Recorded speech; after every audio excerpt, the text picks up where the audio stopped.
phase of moon. Third. Welcome back to Third Phase of Moon. Blake Cousins, we've got a special report for you today. We've got our correspondents. They're based out of Arizona, and there's been a plethora of UFO sightings in that state. So we're reaching out to the public. If anybody in Arizona has seen a UFO or have any evidence, captured anything on video, maybe a landing site, trace evidence, we got our correspondents. We got Doc Skinner along with Richard Giordano. They're based out of Arizona, and let me tell you, it's going to be exciting. Right here at Third Phase of Moon, we're getting the word out. We want to have correspondents around this world, including the United States, first off. So if you're interested to be a participant, or if you've got any kind of information you want to share with us, we're right here at Third Phase of Moon. But let's get it started right here in Arizona. We got both Doc and Rich. Doc, what do you got to say about Arizona? Why is it so much of a hot spot in your opinion? Well, I think it might have something to do with so much ancient, rich, spiritual land that we have here with all the different tribes. A lot of places that are very, very, what is the word I'm looking for? Sacred. That's the word I'm looking for. And, you know, there's portals that have been said to be on reservation land, entrances to other worlds. So, and a lot of UFO sightings that they used to call the Star People. So it's just something magical. I'm thinking vortexes, ley lines, something, but they are attracted to this area. Well, let me ask you this. I know when we're going to be getting calls from people in Arizona that want to share their experience, share their videos.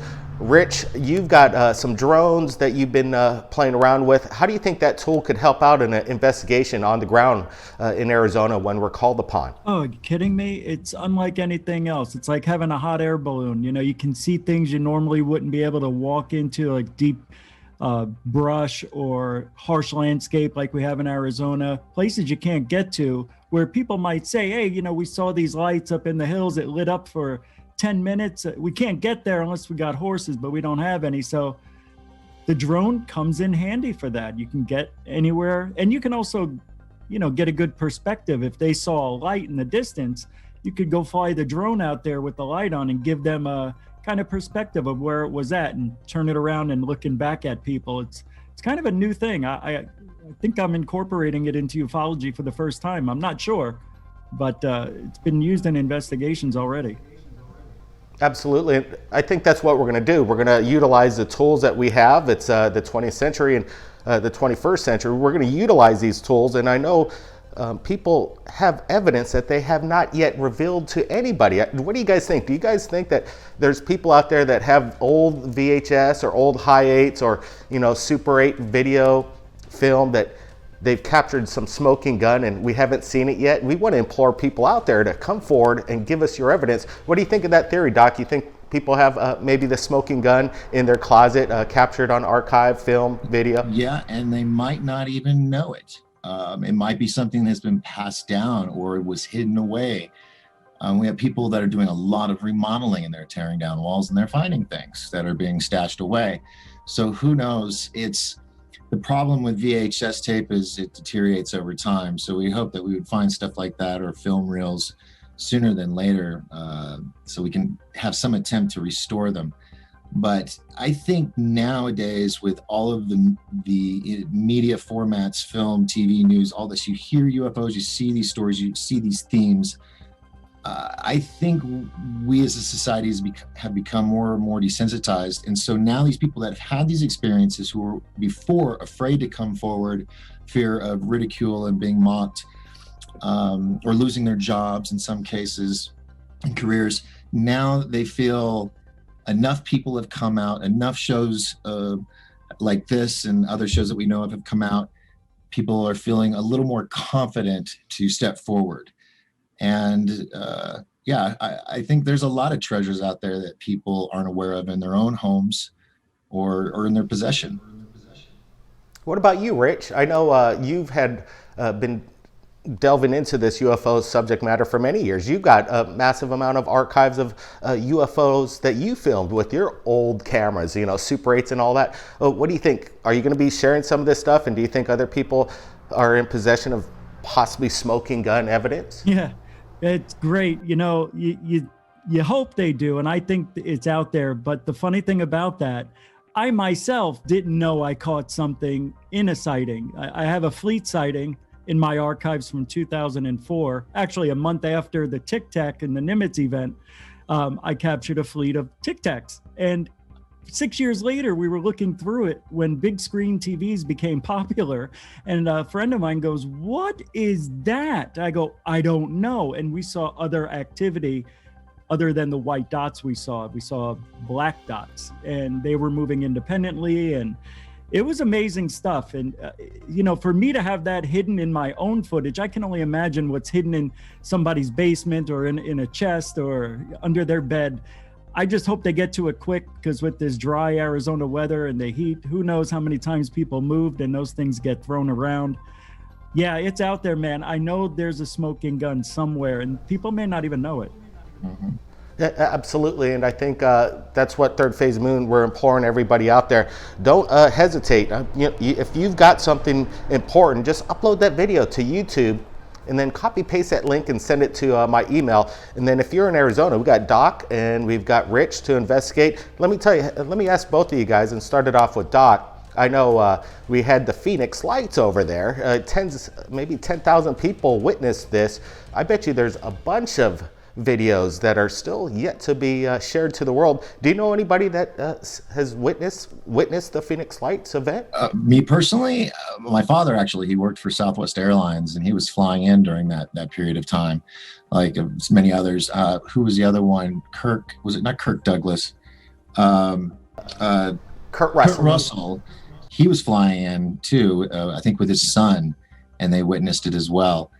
My father being ex-military, he gave me the standard story. It's flares. But years later, we talked about it again, and things had changed. But yeah, I believe that there is footage out there that, you know, things happen. People die before they decided to reveal it, or they lost in a move. I mean, a lot of this stuff's VHS tapes, and sometimes the labels come off and they get thrown away. I mean, it's a horrible thing, but that's the reality of life.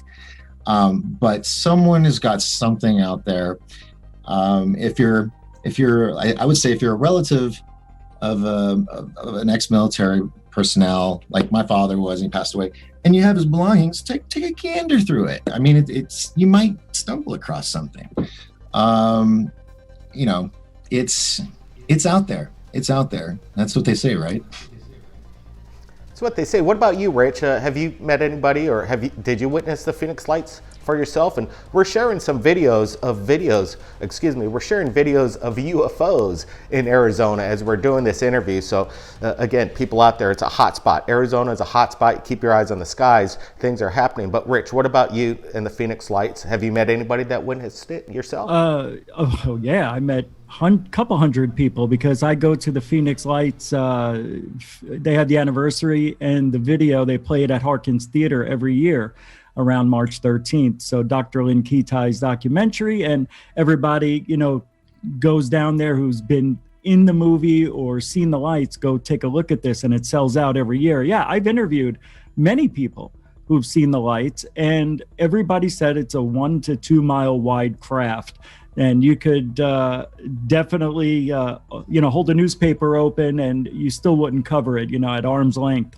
I don't think there's any video of it, because they have been digging the whole time looking for other evidence for this Phoenix Lights UFO. And there's only 2 videos that I know of, or 3.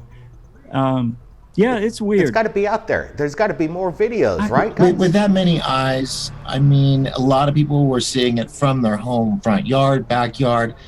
There had to have been at least 2 or 3. I'm trying to be, you know, realistic. 2 or 3, maybe 5 if we're lucky. Hopefully more. That had a home video camera, because not everybody had them. It wasn't like the iPhone generation. You know, you have to remember that. Sure. It was 1997. So we weren't even worried about Y2K yet. And so the technology, everything was what, 320 or 720 still back then. 1080 didn't even, No, yeah. except in Japan it was comprehended, but everywhere else it was like, ooh, 720, it's a square box. Yeah, well, I think now that we have our correspondents, our team's growing, we have a massive audience, 771,000 subscribers. We got about 25,000 subscribers on our Facebook and Twitter. You know, it's getting up there, and we've been seen around the world.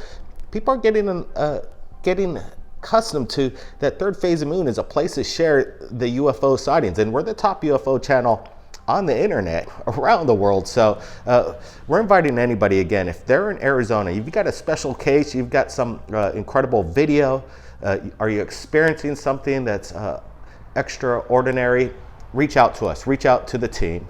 We'll get you in touch with Rich and Doc over there and get on location. I know Doc and both of you guys, you got HD equipment, the drones, you guys are gonna do the best you can to investigate, get the word out, and get the people to come forward. So Doc, are you looking forward to this? What do you expect to happen after we post this video and everybody's watching this? I'm hoping to get a huge floodgate of stories, videos, people that want us to investigate some really cool stuff. And Rich? Yeah. Well, same thing. I hope that the floodgates will open. I think what people want to see are the results. And when we prove that we're doing a really good professional job of investigating and covering every angle possible, I think people will start to realize we better send our stuff to these guys. Let's see what they think. You know what? I appreciate both of you guys. It's been a last minute. We put the Zoom together last minute. I thought, let's get this together. Let's get the word out. You guys are in Arizona, and what part of Arizona are you in? Can you cover, Rich? I can cover anything basically from Sedona to Tucson. So that's 3/4 of the state. I can do the whole state, but Doc's got the northern half pretty much, right? Doc? The White Mountains, yeah. Yeah, can you hear me? Yeah. Yeah, so you're going to be covering the White Mountains. What other regions could you cover for us, Doc, if anybody wants to get in contact and share their experience? Sedona, Flagstaff, I could, because we're up here on the northeast border. Travis Walton territory. We're at the bottom of the Rocky Mountains. I'm sorry? Isn't that Travis Walton territory? Yeah, actually, he lives down the street. No way. Surprising. Oh. Yeah, no. So that's why when you come up here, I'll set up a meeting and you can say hi. Yeah, so, yeah. Perfect. That's cool. Oh, I also wanted to give a little more detail. So basically for me, it's Sun City West, even Yuma I would do, Fountain Hills. I would go on the Indian reservation if people needed to. South Phoenix, yeah, there's a lot of stuff going on down there, but I'll take the risk. And Mesa, you name it, Tucson even. I'll go down there if you want. And I can go there anywhere too. I'm just saying this is my territory. Yeah. Yeah, this is our territory. It's just we're 3 hours from everything. Yeah. That's true. Oh, absolutely perfect. I think we got a good team. The team's going to continue to expand, and that's what we're going to do at Third Phase Moon, get the word out and boots on the ground investigation. I think that's what the people deserve, and that's what we're going to deliver. Appreciate you, Doc Skinner, and appreciate Richard Giordano. You go take a look at their YouTube channels, 1028 Productions and Goof On. And it's an incredible, go subscribe to those boys and tell them Third Phase of Moon sent you. Doc, Rich, hey, thanks. Any last words? Can't wait to get started. Just thank you for the opportunity. Thank you. Exactly. Just looking forward to this and seeing what stories and news will come in. And this is incredible, and I can't wait to get to the first story in Arizona. I'm sure it's going to be happening overnight, guys. People from around the world, we appreciate you joining us in this live premiere, and thanks the super chats and all the chats. You guys are incredible and sophisticated. It's neat to see, and there's a lot of respect going on, and that's what we like to see. Everybody, keep your eyes on the skies. Have that camera ready. Blake Cousins, we'll see you real soon.